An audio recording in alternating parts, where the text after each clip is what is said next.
بات یہ ہے کہ حق کو قبول وہی کرتے ہیں جو سنتے بھی ہیں، اور مردوں کو تو اللہ قیامت ہی کو اٹھائے گا، پھر اسی کی طرف لوٹ کر جائیں گے۔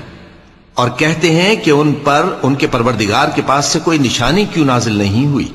کہہ دو کہ اللہ نشانی اتارنے پر قادر ہے، لیکن اکثر لوگ نہیں جانتے۔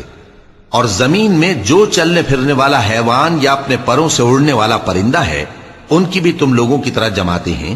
ہم نے کتاب یعنی لوح محفوظ میں کسی چیز کے لکھنے میں کوتاہی نہیں کی۔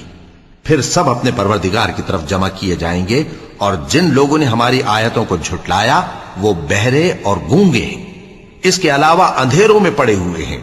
جس کو اللہ چاہے گمراہ رہنے دے اور جسے چاہے سیدھے رستے پر چلا دے۔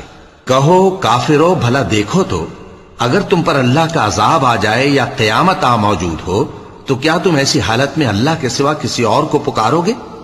اگر سچے ہو تو بتاؤ۔